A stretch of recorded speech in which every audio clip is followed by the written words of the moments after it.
Nous sommes au début de l'année scolaire. Et donc nous allons prendre une nouvelle série de prédications sur un nouveau livre. Donc on avait fait le livre de l'Exode, l'évangile de Marc. Donc maintenant on va faire une épître et ce sera l'épître aux Éphésiens. Et nous aurons environ 21 messages sur l'épître aux Éphésiens, donc ça nous mènera jusqu'au printemps. Un peu comme pour ce qu'on a fait avec le livre de l'Exode. Et donc ce matin, ce que je vous propose, c'est une sorte d'introduction pas exhaustive, quelque chose pour nous lancer, nous mettre dans le bain, aussi pour vous donner envie de relire cette épître, parce que l'idéal, c'est que, en commençant cette série de messages, toute l'Église, on se replonge dans cette épître, qu'on la lise plusieurs fois. Je vous encourage à lire aussi des introductions, si vous avez une Bible d'études. Lisez les introductions au début qu'elle vous donne. Si vous n'avez pas de Bible d'études, je peux vous donner en PDF des reproductions d'une Bible d'études, d'une introduction. On va vraiment prendre le temps de se plonger ensemble dans cette épître. Mais je vous propose pour commencer de lire 2 versets, les 2 premiers, les salutations, au chapitre 1, versets 1 et 2. De la part de Paul, apôtre de Jésus-Christ, par la volonté de Dieu, aux saints qui sont fidèles en Jésus-Christ, que la grâce et la paix vous soient données de la part de Dieu notre Père et du Seigneur Jésus-Christ. Amen. Je vais vous proposer un premier point dans lequel on va voir un point historique sur la ville d'Éphèse et la ville d'Éphèse dans la Bible. Un deuxième point qui concernera l'épître aux Éphésiens. Et puis la conclusion reviendra sur ces 2 versets de salutation. Donc premier point sur la ville d'Éphèse. La ville d'Éphèse était une ville grecque. Ce n'était pas une ville cosmopolite. C'était une ville créée par des colons grecs. Les Grecs étaient un peuple qui colonisait les îles par la mer et aussi l'ouest de l'Asie mineure sur les côtes, donc l'actuelle Turquie. Ils créaient des villes à partir de rien, ils apportaient leur culture, leur religion, donc c'était une colonie grecque. Et donc c'était une ville peuplée principalement de Grecs. Il y avait une minorité juive qui habitait là-bas, parce que c'était une ville commerciale importante, et donc il y avait une synagogue, ce que nous dit le livre des Actes, au chapitre 19.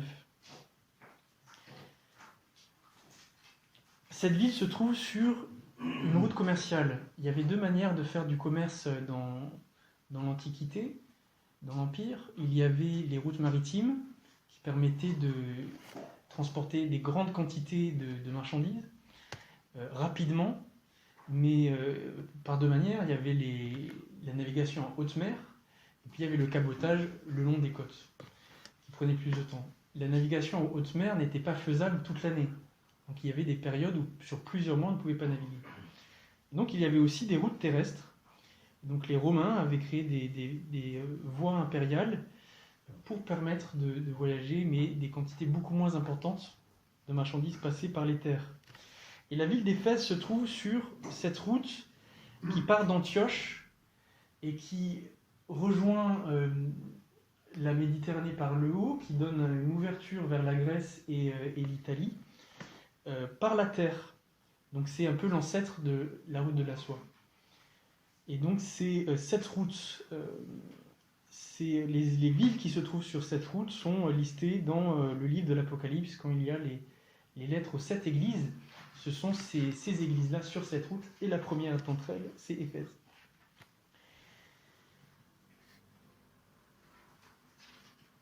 La ville d'Éphèse était une ville importante, mais c'était aussi après une ville importante pour le christianisme. Il y a eu 2 conciles œcuméniques à Éphèse, ce qui n'est pas rien, au 5e siècle. Mais c'était déjà, à l'époque des apôtres, une ville avec une église importante. Et on s'en rend compte parce que la Bible parle beaucoup de l'église d'Éphèse. notamment lorsqu'on est dans l'entourage de Paul.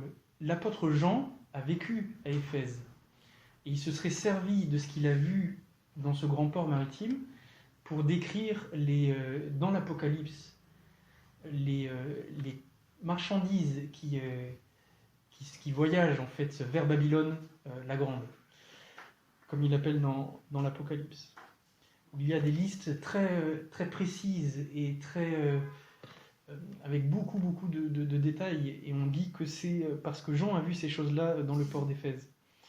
Jean est mort à Éphèse, selon la tradition, et il y a eu son tombeau là-bas, et dans tout le bas Moyen-Âge, c'était un lieu de pèlerinage.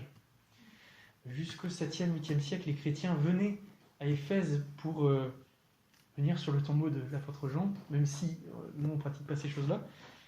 C'est quand même une chose à relever. Et on dit que Jean a écrit son évangile à Éphèse. Une ville importante pour le christianisme. Il y aura une communauté chrétienne solide dans la ville d'Éphèse, et nombreuse, qui servira de pilier pour le christianisme de l'Antiquité. Et dans la Bible, on voit le début de l'église d'Éphèse en Acte 19. Lorsque Paul arrive, il trouve des disciples, il les appelle des gens qui ont été baptisés du baptême de Jean, mais qui n'ont pas été baptisés du baptême chrétien, et donc apparemment, ils n'ont pas entendu parler de Jésus-Christ. Donc on suppose que c'était des Juifs. Il les baptise, il prêche, et il fonde cette église à Éphèse. Puis il y aura dans cette ville un Tyrannus qui mettra à disposition son école, et Paul enseignera 2 ans à Éphèse, de sorte que la Bible dit que toute l'Asie, donc cette province romaine dont Éphèse est la capitale, aura entendu parler de l'Évangile. Mais la Bible nous dit aussi que Paul a eu un ministère très particulier et puissant à Éphèse, parce qu'il a fait des miracles là-bas semblables à ceux que le Seigneur faisait, voire plus grands. La Bible dit que ceux qui croiront en lui feront des plus grandes choses. Et il est arrivé à Paul la même chose qui est arrivée avec Élisée. Quand on a jeté un homme mort dans le tombeau d'Élisée, il a touché les ossements et il est ressuscité. Il nous dit la parole dans 2 Rois 13, je pense. Et il s'est passé la même chose avec Paul. On prenait les tissus qui avaient touché Paul, le corps de Paul, et ces tissus guérissaient les malades. Donc c'est ce que la parole nous dit dans Acte 19. La parole nous dit aussi qu'il est arrivé des choses similaires avec Pierre et puis les autres apôtres à Jérusalem. Et donc on voit que Dieu a voulu utiliser de manière puissante Paul à Éphèse. Et donc que cette solide communauté chrétienne vient d'un ministère qui a été puissant parce que Dieu l'a voulu ainsi. Pourtant, à Éphèse, lorsque les hommes se rassemblent les Grecs se rassemblent pour s'opposer à Paul, parce que sa prédication mettait en péril leur commerce basé sur l'idolâtrie, Paul décide de partir pour la Macédoine. Et ça, c'est une attitude qui peut nous interpeller, parce qu'on se dit, mais pourquoi part-il au moment où il y a les persécutions ? Et peut-être que Paul ne voyait pas les choses comme nous. Paul voyait sûrement sa mission dans un sens, sur un plan plus large. Nous voulons tout voir de notre vivant, mais Paul avait sans doute accepté que les évolutions qui auraient à Éphèse se feraient sur plusieurs générations. Et effectivement, 400 ans plus tard, l'idolâtrie aura pris fin à Éphèse, pour d'autres raisons. Mais le combat contre l'idolâtrie n'était pas son combat. Il part, mais par contre, avant de partir, il s'assure que l'église qu'il laisse sur place, soit solide.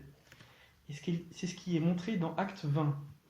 Dans Acte 20, Paul repasse plus tard au large d'Éphèse.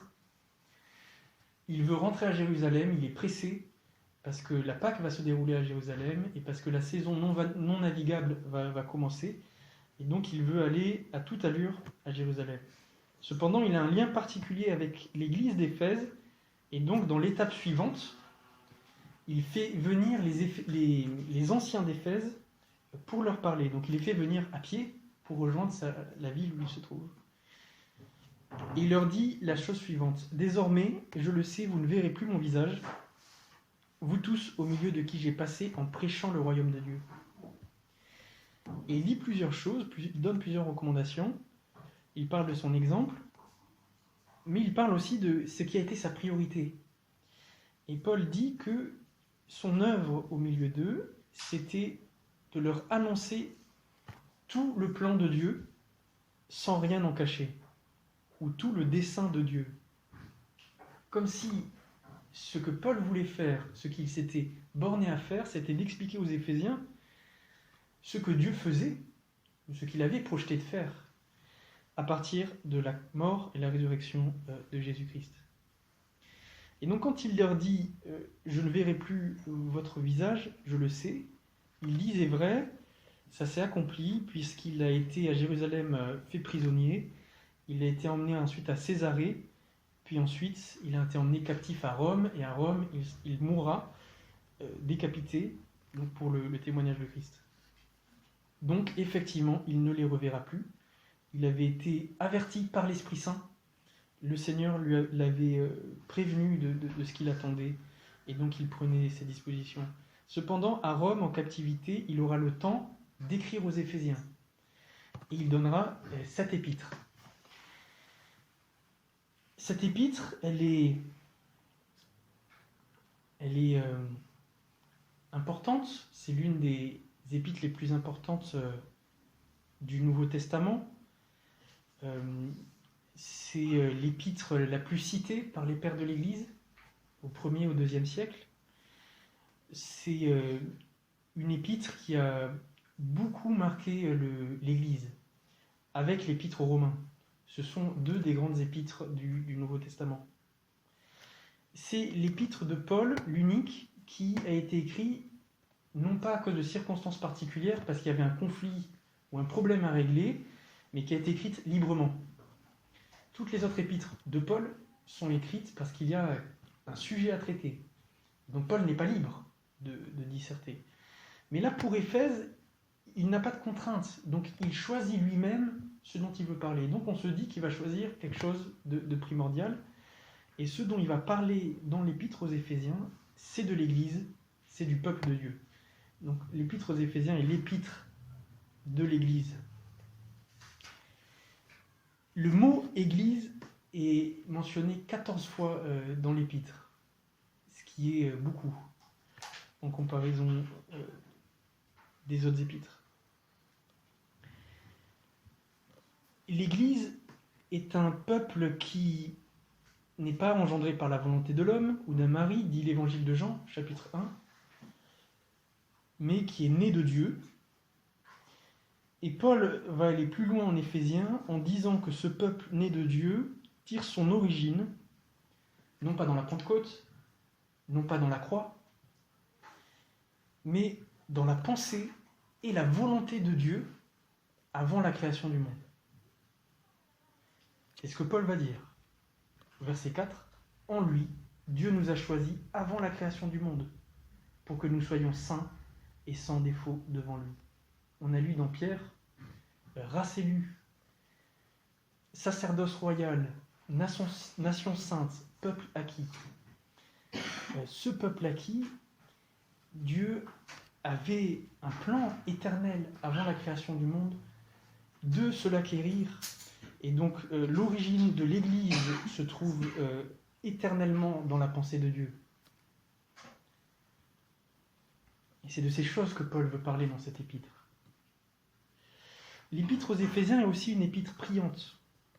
À 2 reprises, Paul écrit littéralement une prière, comme si, en écrivant, il s'était mis à prier. La première se trouve au chapitre 1 et la deuxième au chapitre 3, dans laquelle il dit « Je plie le genou devant le Père ». Puis il conclut en disant « À lui soit la gloire pour les siècles des siècles. Amen ». Une église priante, une épître priante. L'épître aux Éphésiens va aussi particulièrement exposer le rôle de l'Esprit Saint dans notre salut personnel, mais aussi dans l'Église et dans le fonctionnement de l'Église. L'Épître aux Éphésiens est le seul livre du Nouveau Testament dans lequel se trouve le mot unité, dans les langues originales. L'un des thèmes récurrents, c'est l'expression être en Christ, ou être dans le Seigneur, ou être en lui, ou des choses assimilées, qui reviennent 38 fois. 38 fois, il est question de être en Christ, être dans le Seigneur, sur 155 versets, ce qui fait pas mal. Ça fait presque un verset sur 3 ou 4. Il y a beaucoup de thèmes différents dans l'épître aux Éphésiens, mais ce que je voudrais dire aussi, c'est que c'est une épître sœur avec l'épître aux Colossiens. L'épître aux Éphésiens et l'épître aux Colossiens sont très très proches. Elles ont un vocabulaire similaire, elles ont des thèmes similaires, et on retrouve certaines expressions typiques à ces deux épîtres. Par exemple, dans les lieux célestes. Cette expression-là, on la trouve typiquement en Éphésiens et en Colossiens. Par exemple, au verset 3 du chapitre 1. Dieu qui nous a bénis de toute bénédiction spirituelle dans les lieux célestes en Christ. Chapitre 1, verset 20. Cette puissance, il l'a déployée en Christ quand il l'a ressuscité et l'a fait asseoir à sa droite dans les lieux célestes. Chapitre 2, verset 6. Il nous a ressuscités et fait asseoir avec lui dans les lieux célestes, en Jésus-Christ. On est encore en Christ. Et c'est aussi une expression que l'on retrouve chez Colossiens. Le fait d'appeler Jésus le bien-aimé, chapitre 1, verset 6. Sa grâce dont il nous a comblés dans le bien-aimé. C'est aussi une appellation de Jésus qu'on trouve chez Colossiens et uniquement dans ces deux épîtres. Et des termes comme plénitude, le plérum. Donc dans Éphésiens, la plénitude de celui qui remplit tout en tous, et dans Colossiens, Dieu a voulu que toute sa plénitude habite en lui. Ça, c'est des mots propres à Éphésiens et à Colossiens. Donc même si les épîtres du Nouveau Testament se ressemblent, il y a des choses particulières dans chaque épître. Et entre Éphésiens et Colossiens, les similitudes sont si grandes que certains exégètes disent que un verset sur deux d'Éphésiens ont une correspondance plus ou moins similaire dans l'épître aux Colossiens. Et donc on en conclut que probablement Paul a écrit ces deux lettres ensemble, en captivité, et qu'il les a fait parvenir par la même personne à ces deux églises, qui est Tychik, dont on parle à la fin de ces deux épîtres. Il y a plusieurs passages principaux et marquants dans l'épître aux Éphésiens. Des passages qu'on ne retrouve pas dans le reste du Nouveau Testament. Des perles. Par exemple, Éphésiens 6 avec l'armure du chrétien. Un passage qui n'a pas d'équivalent dans le Nouveau Testament. Donc je les résume pour vous faire un aperçu de ce qui se trouve dans l'épître, mais aussi pour vous pousser à relire. Donc Éphésiens 6 sur l'armure du chrétien. Éphésiens 4 sur les ministères dans l'Église, qui n'a pas d'équivalent et qui est un texte fondamental du Nouveau Testament. Il y a un passage magnifique sur le mariage, comme image de l'union entre Christ et l'Église. Il y a tout au début, au chapitre 1, un texte unique où il est question d'élection, de prédestination, de plans bienveillants, de projets bienveillants formés en Christ, etc., qui est unique dans le Nouveau Testament, qui se trouve dans Éphésiens 1, où il montre que toute la bonté que Dieu a eue envers nous vient d'une décision qui est stable dans le temps, parce qu'elle remonte à l'éternité.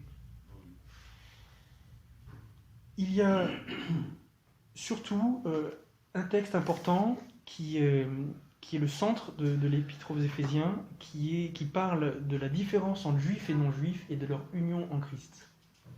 Et ça, c'est le texte principal de l'épître aux Éphésiens. Pour parler de ce peuple de Dieu que Dieu a prévu de former Paul va commencer à parler de notre salut, puis il va parler de l'union des juifs et des non-juifs.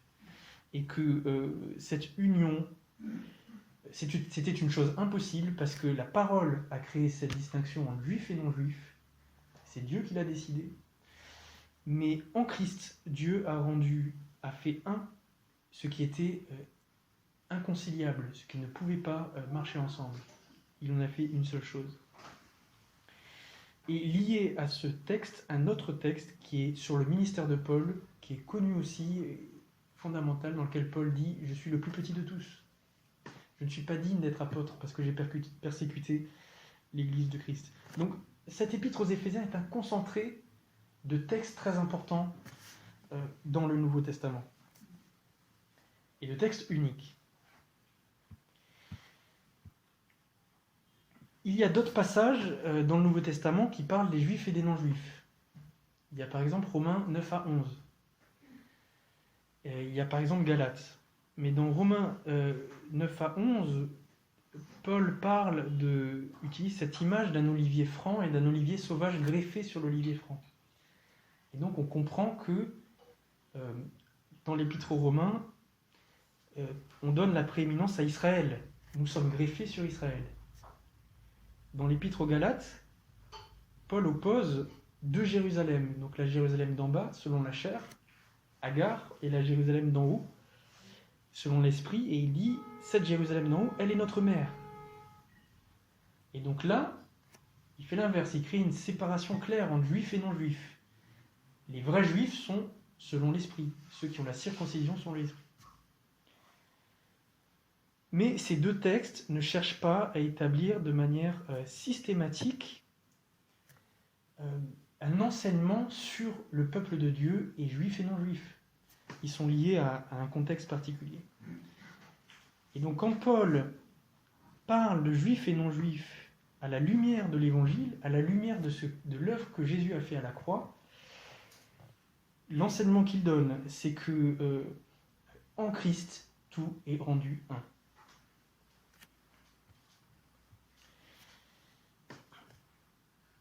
Et à partir de cet enseignement, qui est quand même particulier, puisqu'on a vu que dans les autres textes, c'est pas forcément ça qui est dit de manière forte, de manière claire. Paul va parler ensuite de son ministère parce que Dieu l'a utilisé, lui, l'apôtre des païens, pour mettre en lumière cette facette de l'évangile qui est l'union des juifs et des chrétiens dans l'Église.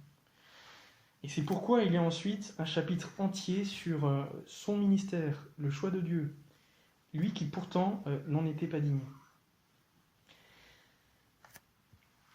Cette épître de Paul est l'une des plus magistrales, et on sent l'humilité de l'apôtre dans cette épître.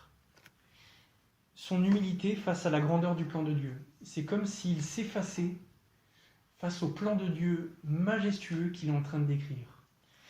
Et si vous êtes habitué aux épîtres de Paul, on voit souvent un Paul radical, virulent, qui met les choses au clair, qui s'implique émotionnellement. Donc à Corinthe, il dit je suis content d'avoir baptisé aucun de vous. Vous dites je suis de Paul, je suis de. À Galates, il dit anathème est celui qui passe à un autre évangile. C'est quelqu'un qui s'implique émotionnellement. Mais dans l'épître aux Éphésiens, on sent quelqu'un qui est calme, qui est humble et en admiration, en contemplation face au projet de Dieu qui se déploie dans le temps et maintenant dans l'Église.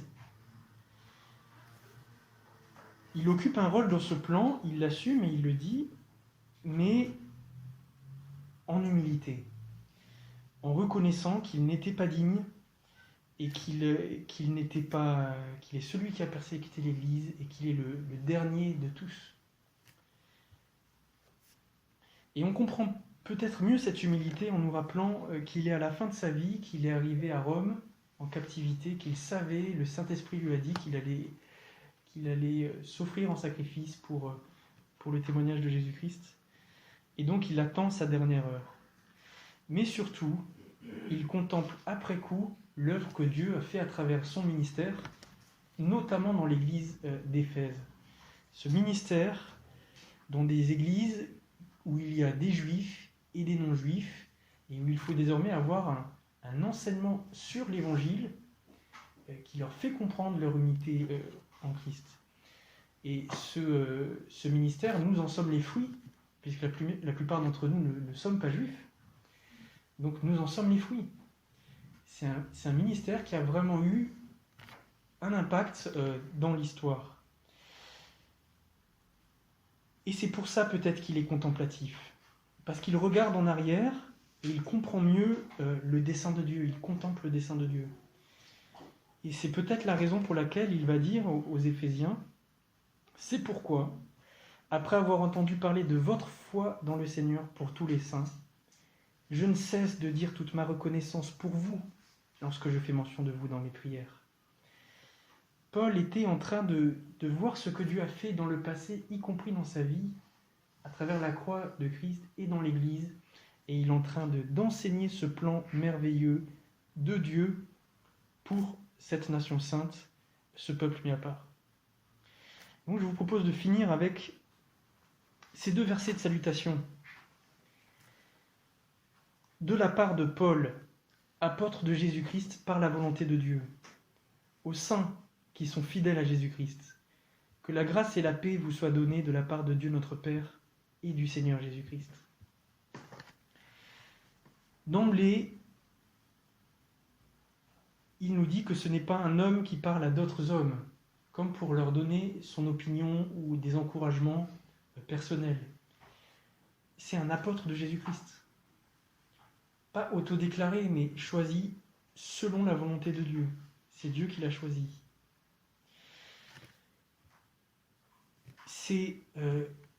Vous savez, De Gaulle, lorsqu'il envoyait les messages à la BBC, il disait « La France parle aux Français ». La France parle aux Français. Et là, c'est un peu pareil. L'apôtre de Jésus-Christ parle au saint Christ. C'est le corps de Christ parle au corps de Christ. L'Église parle à l'Église. Le corps s'édifie lui-même dans l'amour. Et donc Paul se place en tant que membre du corps, qui a une place particulière, qui édifie le reste du corps. Il parle en apôtre. Donc, il dit qu'il ne parle pas de lui-même, puisqu'il se positionne comme apôtre. Et il nous parle à nous en tant que saints, fidèles en Jésus-Christ. Et comme lui ne parle pas humainement en tant qu'apôtre, ou charnellement en tant qu'apôtre, nous aussi, nous ne devons pas écouter charnellement, en tant que simple homme qui écoute des paroles. On ne devrait pas lire cet épître, ni aucune autre du Nouveau Testament, avec juste une réflexion intelligente, critique, de juger, de se dire est-ce que c'est raisonnable, est-ce que c'est son avis. Nous devrions les recevoir en tant que saints, c'est-à-dire avec un cœur ouvert, pour nous laisser enseigner par l'Esprit Saint. C'est en tant que saint qu'il parle, en tant qu'apôtre qu'il parle, et c'est en tant que saint que nous devons recevoir ce qu'il écrit. Et je pense que si nous recevons cette épître, toute cette épître, et tout le Nouveau Testament, toute la parole de Dieu, c'est ainsi que nous serons fidèles en Jésus-Christ. Saints et fidèles en Jésus-Christ. Et ainsi, nous saurons, par cette soumission à Dieu, de recevoir ces apôtres comme venant de Dieu et comme parlant de Dieu. Ainsi, nous aurons confiance, nous aurons cette confiance dans notre conscience que Dieu le Père et notre Seigneur Jésus-Christ nous ont donné la grâce et la paix. Parce que c'est ce que Dieu veut nous octroyer dans son plan merveilleux qui concerne l'Église. C'est son accomplissement, c'est la grâce et la paix en Jésus-Christ. Voilà ce que je voulais vous partager simplement pour nous mettre dans le bain de cette épître aux Éphésiens. Et les prochains messages concerneront quelques versets à chaque fois et nous aurons l'occasion de rentrer en profondeur dans chacun de ces passages. Je vous encourage à relire l'épître, à la méditer et je vous invite à conclure en priant ensemble.